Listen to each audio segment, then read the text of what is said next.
আসসালামু আলাইকুম। সবাইকে স্বাগত জানাচ্ছি গ্লোবাল ভিউজে। আপনাদের সাথে আছে আমি তানজিলা হক। আজ জানাবো আন্তর্জাতিক গণমাধ্যমে আলোচিত সংবাদ ও বিশ্লেষণ। ইসরায়েলি সেনাবাহিনী রোববার জানিয়েছে ফিলিস্তিনের গাজা উপত্যকা থেকে ইসরায়েলের আশদোদ শহরে 2 দফা রকেট হামলা হয়েছে। সেনাবাহিনীর মতে একটি রকেটকে বাধা দিয়ে ভূপাতিত করা সম্ভব হলেও অন্যটি আঘাত এনেছে। রকেট হামলার সময় আশদোদ এবং আশকেলনে সাইরেন বাজানো হয়। অন্য এক ঘটনায় ইসরায়েলি সেনাবাহিনী জানিয়েছে গাজা সিটির উপকণ্ঠে একটি সাঁজোয়া যান উল্টে গিয়ে তাদের 10 জন সেনা আহত হয়েছেন। হিব্রু ওয়েবসাইট ওয়ালা জানিয়েছে রোববার স্থানীয় সময় ভোর 5:15 নাগাদ উত্তর গাজায় একটি হামার জিপ উল্টে যায়। আহত সেনাদের মধ্যে গুরুতর অবস্থায় 2 জনকে জেরুজালেমের হাদাসাহ আইন কেরেম হাসপাতালে বিমানযোগে নিয়ে যাওয়া হয়। বাকি 8 জনকে অ্যাম্বুলেন্সে করে সরিয়ে নেওয়া হয়। ইসরায়েলের চ্যানেল 7 জানিয়েছে আহত সেনারা কফির ব্রিগেডের সদস্য।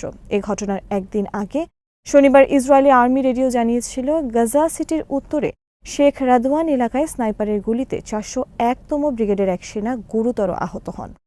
ইসরায়েলি সূত্র আরও জানায় 2টি সামরিক হেলিকপ্টার গাজা থেকে আহতদের তেল আবিবের হাসপাতালগুলোতে সরিয়ে নিয়েছে। সম্প্রতি ইসরায়েলি সেনাবাহিনী গাজা উপত্যকা দখলের উদ্দেশ্যে তাদের আগ্রাসনে গতি বাড়াতে হাজার হাজার পদাতিক সাঁজোয়া ও প্রকৌশল সেনা মোতায়েন করেছে।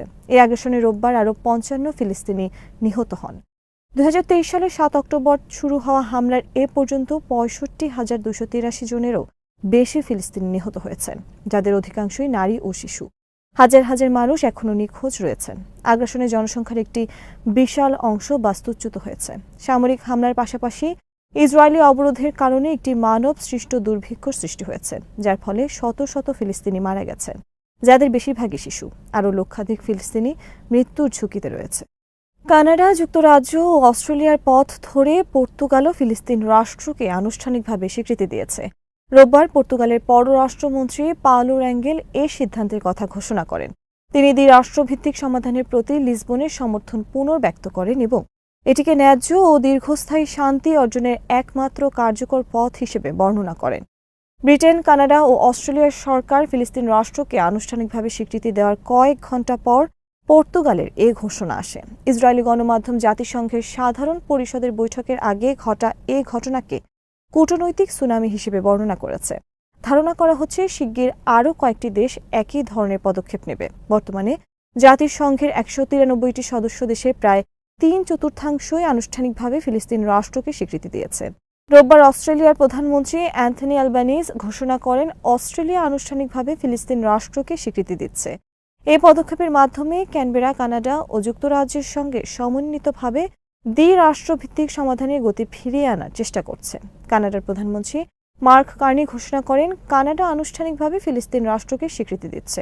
এটি দ্বিরাষ্ট্রভিত্তিক সমাধানের সম্ভাবনাকে টিকিয়ে রাখার জন্য একটি সমন্বিত আন্তর্জাতিক প্রচেষ্টার অংশ।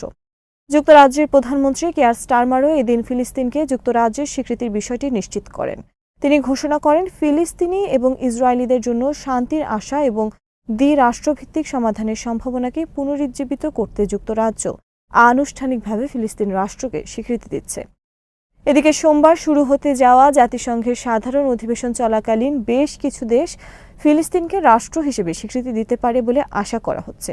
যেসব দেশের নাম আলোচনায় এসেছে তার মধ্যে রয়েছে ফ্রান্স, বেলজিয়াম, লুক্সেমবার্গ, মাল্টা, অ্যান্ডোরা ও সান মেরিনো। এছাড়াও কিছু প্রতিবেদনে নিউজিল্যান্ড ও লিচেনস্টাইনের মতো দেশগুলো ফিলিস্তিনকে স্বীকৃতি দেওয়ার বিষয়টি বিবেচনা করছে বলে উল্লেখ করা হয়েছে। এই পদক্ষেপগুলোকে দ্বিরাষ্ট্রভিত্তিক সমাধানকে বাধাগ্রস্ত করার ইসরায়েলি প্রচেষ্টার বিরুদ্ধে কূটনৈতিক প্রতিক্রিয়া হিসেবে দেখা হচ্ছে। ফিলিস্তিন রাষ্ট্রকে আনুষ্ঠানিকভাবে স্বীকৃতি দিয়ে ব্রিটেন, কানাডা, অস্ট্রেলিয়া ও পর্তুগালের সিদ্ধান্তকে স্বাগত জানিয়েছে ফিলিস্তিনি প্রতিরোধ আন্দোলন হামাস ও ফাতাহ। তারা এই পদক্ষেপকে নিজেদের ভূমি ও পবিত্র স্থানগুলোর ওপর ফিলিস্তিনি জনগণের অধিকার এবং পূর্ব জেরুজালেমকে রাজধানী করে একটি স্বাধীন রাষ্ট্র প্রতিষ্ঠার অধিকারের স্বীকৃতি হিসেবে অভিহিত করেছে। এক বিবৃতিতে হামাস বলেছে, এ পদক্ষেপের পাশাপাশি গাজায় ফিলিস্তিনিদের বিরুদ্ধে পরিচালিত গণহত্যামূলক যুদ্ধ বন্ধ করতে এবং পশ্চিম তীর ও অধিকৃত জেরুজালেমে আগ্রাসন ও ইহুদিকরণ প্রকল্পের মোকাবেলা করতে বাস্তব পদক্ষেপ গ্রহণ করা উচিত। হামাস ইসরায়েলকে একঘরে করা, এর নেতাদের ওপর নিষেধাজ্ঞা আরোপ এবং মানবতা বিরোধী অপরাধের জন্য তাদের জবাবদিহির আওতায় আনতে আন্তর্জাতিক সম্প্রদায় এবং জাতিসংঘের প্রতি আহ্বান জানিয়েছে। একইভাবে ফাতাহ এই সিদ্ধান্তকে স্বাগত জানিয়েছে। তারা 1967 সালের সীমান্তের ভিত্তিতে পূর্ব জেরুজালেমকে রাজধানী করে একটি ফিলিস্তিনি রাষ্ট্রকে আনুষ্ঠানিকভাবে স্বীকৃতি দেওয়ার এ পদক্ষেপে সাধুবাদ জানিয়ে বলেছে, এটি একটি ঐতিহাসিক স্বীকৃতি এবং ফিলিস্তিনিদের বিজয়, যা স্বাধীনতার জন্য ফিলিস্তিনি জনগণের সংগ্রামের বৈধতাকে নিশ্চিত করে।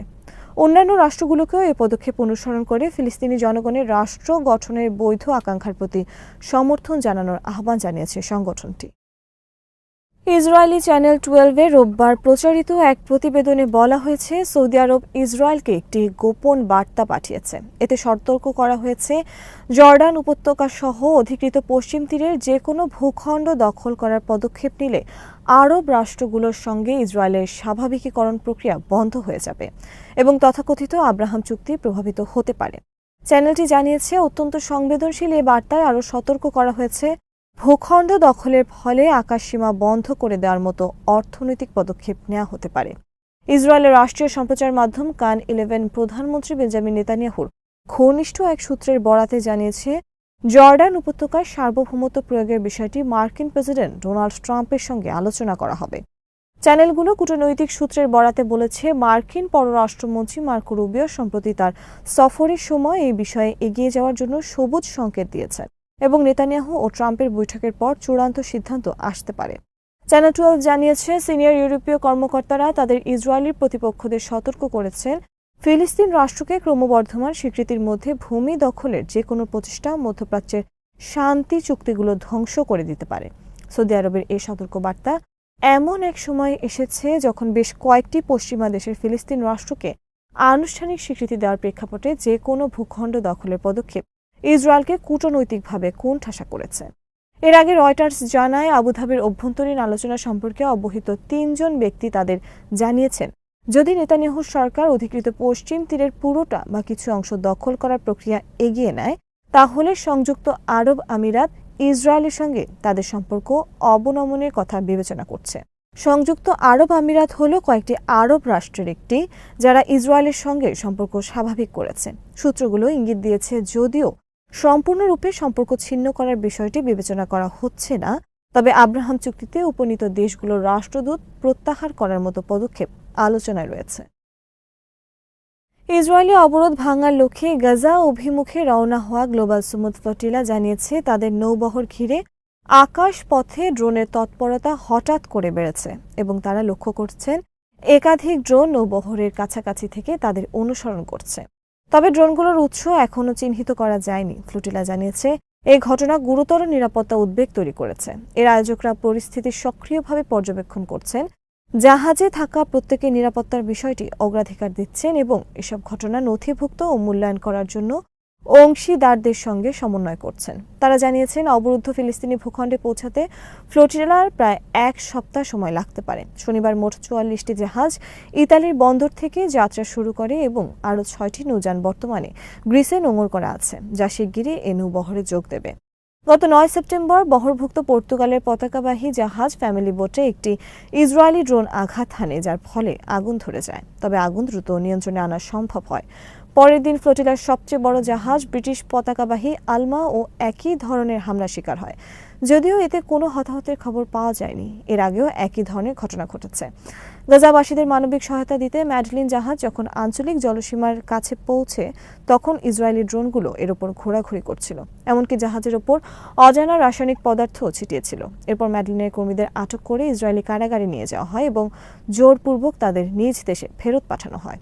গ্লোবাল সুমুদ জানিয়েছে, তাদের নৌবহর এবং মিশন নিরস্ত্র। তাদের উদ্দেশ্য ইসরায়েলি অবরোধ ভেঙে ফিলিস্তিনিদের কাছে জীবন রক্ষাকারী মানবিক সহায়তা পৌঁছে দেয়া। আজ এখানেই শেষ করছি। সবাই ভালো থাকুন, সুস্থ থাকুন আর দেখতে থাকুন বিটিভিউজ। চ্যানেলটি ভালো লাগলে সাবস্ক্রাইব করুন। সংযুক্ত থাকুন আমাদের ফেসবুক পেজে। আল্লাহ হাফেজ।